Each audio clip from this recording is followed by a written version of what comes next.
Screen పై చూస్తున్నాం. వంశీ ఒక నిమిషం, ఇదే అంశానికి సంబంధించి మనతో మాట్లాడడానికి మాజీ ఎమ్మెల్యే బొల్ల మల్లయ్య యాదవ్ గారు ఉన్నారు. మల్లయ్య యాదవ్ గారు నమస్కారం. నమస్కారం అండి. సో మొత్తం మీద కొండా సురేఖ వ్యవహారం తారా స్థాయికి చేరిపోయినట్టుగా తెలుస్తోంది. సో ఇప్పుడు మన ఎక్స్క్లూజివ్ గా ఐ న్యూస్ లో వస్తుంది. సో ఓఎస్జీ యొక్క నిర్వాహకం ఏ విధంగా చూడొచ్చు అంటారు? ఒక్కొక్క దెబ్బ కొడితే ఎంత దారుణంగా కొట్టారు, అసలు సినిమాలో కొట్టినట్టు కొట్టారు, అసలు మామూలుగా కాదు. అసలు మీరేమంటారు దీనిపైన? ఎందుకు కాంగ్రెస్ పార్టీ ఈ విషయాలపైన సీరియస్ లేదు? కేవలం క్రమశిక్షణ అంటారు తప్ప ఇలాంటి వివాదాలను ఎందుకు తెర మీదకి తీసుకురావడం లేదు? ఎందుకు స్పందించలేదంటారు? కాంగ్రెస్ కి ఇది కొత్త ఏముందండి, కాంగ్రెస్ ఆనవాయితీది. తుపాకులు పెట్టిన రోహిన్ రెడ్డి గారిని సేవ్ చేస్తారు, వసూళ్ల కోసం గోండాల మాదిరిగా రంగంలో దిగిన వాళ్ళు ఉన్నారు, తలుపులు బేడం పెట్టి లోపల చాలా మంది ఉన్నారు కాంగ్రెస్ లో. అంటే ఇప్పుడు ఇంత జరుగుతున్నప్పటికీ కూడా కొండా సురేఖకు తెలియకుండా జరుగుతుంది అనుకోవచ్చా?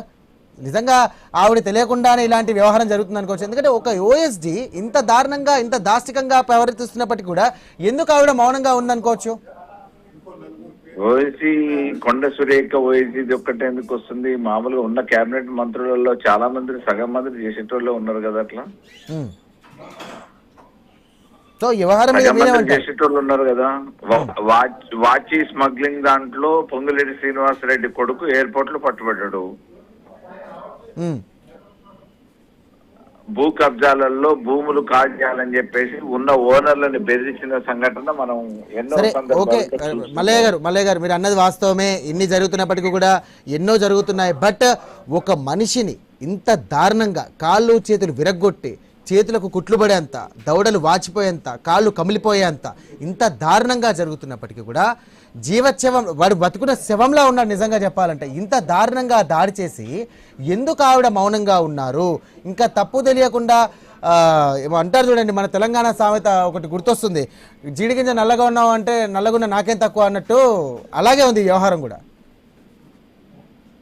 నేనేమంటా అంటే ఇది కాంగ్రెస్ కి సాంప్రదాయం సంస్కృతి కొత్తది కాదు. ఒక కొండ సురేఖ్ గారు చేసిందే ఎందుకు బహిర్గతం అవుతుంది?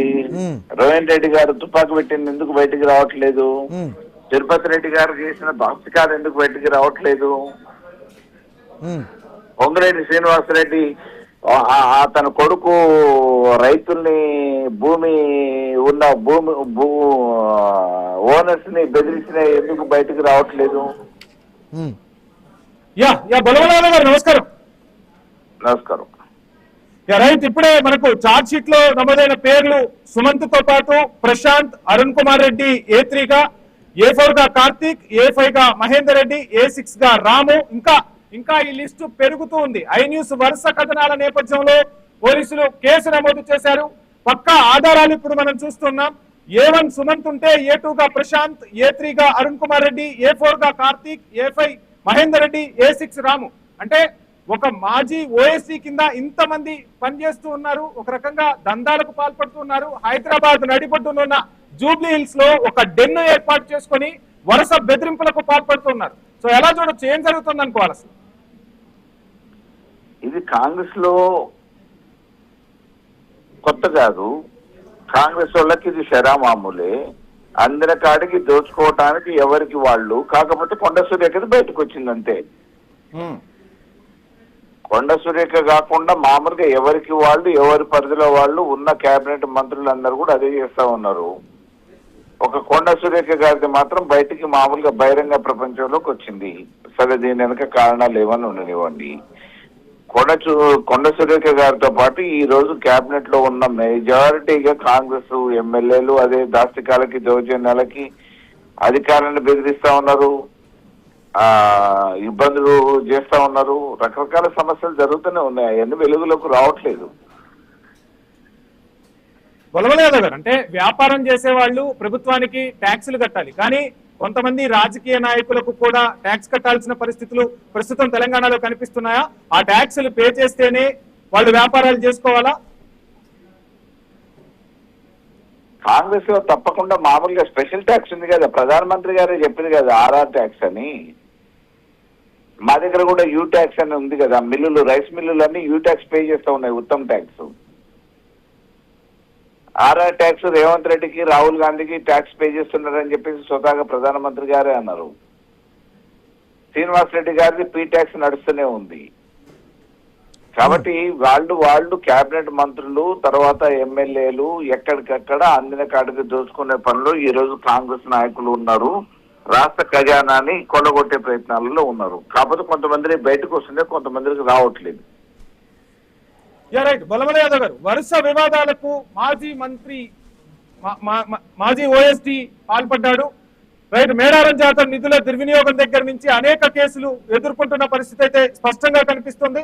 సో అంతటితో ఆగకుండా అంటే ఆ తర్వాత కూడా బెదిరింపులకు పాల్పడటం, సెటిల్మెంట్లకు పాల్పడటం, రకరకాల ఆరోపణలు వినిపిస్తుంటే ఒక బాధ్యత గల మీడియా సంస్థగా ఈరోజు ఐ న్యూస్ కేసు నమోదు చేసే వరకు అతన్ని తీసుకొచ్చింది. అంటే వ్యవస్థలు ఏం చేస్తున్నాయని చెప్పి ఈరోజు ప్రజలు ప్రశ్నిస్తున్న పరిస్థితి కూడా కనిపిస్తోంది. అంటే ఉన్నతాధికారులే లెక్కలేదన్నట్లుగా ఓఎస్డి వ్యవహరించటం, ఇతర మంత్రుల్ని లెక్క చేయకపోవటం, అతని ఓఎస్డి బాధ్యతల నుంచి తప్పించిన సెటిల్మెంట్లు, దందాలు మాత్రం ఆగలేదనే విమర్శలు వినిపించాయి. ఆ కథనాలను ఐ న్యూస్ భయంగా, నిష్పక్షపాతంగా ఎక్కడా కూడా అంటే ఎక్కడా భయభ్రాంతులకు లోను కాకుండా ప్రదర్శించే ప్రయత్నం చేసింది. ఇటీవల ఓ వ్యాపారిని బెదిరించి ఇనపరాడ్లతో కొట్టిన వ్యవహారాన్ని వెలుగులోకి తీసుకొచ్చింది.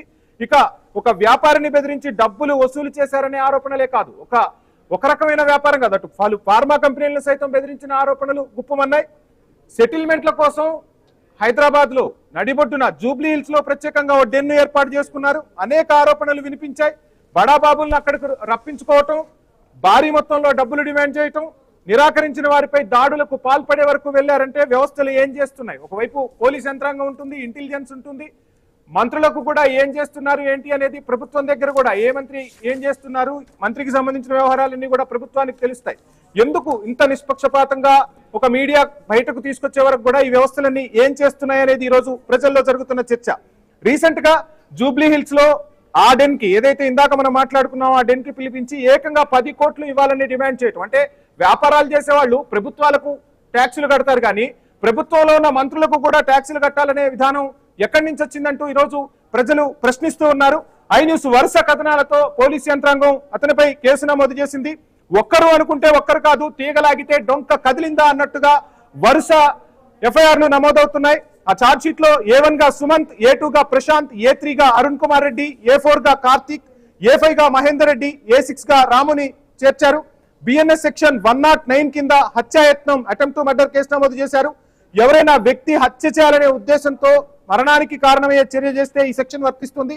10 సంవత్సరాల వరకు జైలు శిక్ష విధించే అవకాశం ఉంటుంది. ఆ చర్యల వల్ల ఎదుటివారికి గాయమైతే జీవిత ఖైదు కూడా విధించే అవకాశాలు ఉంటాయి. ఇక బిఎన్ఎస్ సెక్షన్ 35 ఉమ్మడి ఉద్దేశం, అంటే కామన్ ఇంటెన్షన్, అందరూ కలిసి ఒకే ఉమ్మడి ఉద్దేశంతో ఈ నేరానికి పాల్పడినట్లు కూడా ఈ చట్టం నిర్ధారిస్తుంది. శారీరకంగా దాడి ఎవరు చేసినప్పటికీ ఆ కుట్రలో లేదా చర్యలో పాలు పంచుకున్న ప్రతి ఒక్కరూ సమానంగా బాధ్యులవుతారు. ఇప్పటి వరకు A6 అంటే 6 నిందితులు ఈ ఛార్జ్ షీట్ లో చేర్చడం జరిగింది. ఇక సుమంత్, ప్రశాంత్, అరుణ్ కుమార్ రెడ్డి, కార్తీక్, మహేందర్ రెడ్డి, రాము అంటే కోట్ల వ్యాపారం దందా సాగిస్తూ ఉన్నారు వీళ్ళంతా కూడా. ఈ వ్యవహారాన్ని బయటకు చెబితే అక్కడకు బడాబాబుల్ని పిలిపించి వాళ్ళు డిమాండ్ చేసిన వ్యవహారాన్ని బయటకు పంపితే సిపి అంకులతో ఎన్కౌంటర్ చేయిస్తా అంటున్నారు. అంటే ఇక్కడ పోలీస్ యంత్రాంగాన్ని కూడా వీళ్ళు చెప్తూ ఉన్నారు, సిపి అంకులతో ఎన్కౌంటర్ చేయించే ప్రయత్నం చేస్తాం, మీకు ప్రాణహాని ఉంటుందంటూ కూడా హెచ్చరించారన్న ఆరోపణలు వినిపించాయి. అంటే పోలీస్ యంత్రాంగం కూడా ఇప్పుడు సమాధానం చెప్పాల్సి ఉంటుంది. అసలు ఆ సిపి అంకుల్ ఎవరు అనేది ఈ నిందితుల నుంచి వాళ్ళు రాబట్టాల్సిన అవసరం కూడా ఉంటుంది విచారణలో. ఇప్పటి వరకు చాలా మంది ఓఎస్డి బాధితులు మౌనంగా ఉంటే ఇప్పుడు ఒక్కొక్కరుగా బయటకు వస్తున్నారు. ఈ వ్యవహారం తెలుగు రాష్ట్రాల్లో సంచలనం అవుతోంది. అసలు ఈ మాజీ ఓఎస్డి వెనుక ఎవరున్నారు అనే అంశంపై ప్రభుత్వం దృష్టి సారించింది, కేసు నమోదు చేశారు. ఆ మాజీ ఓఎస్డిని పదవి నుంచి తప్పించిన ఆయన ఈ రోజుకి కూడా కోర్టులు డిమాండ్ చేస్తూ ఉన్నాడు, బెదిరిస్తూ ఉన్నాడు. ఏకంగా ఈ బెదిరింపులకు సంబంధించిన ఇన్ఫర్మేషన్ బయటకు చెప్తే రైట్ వంశీ సిపి అంకుల్ ద్వారా ఎన్కౌంటర్ చేస్తామని కూడా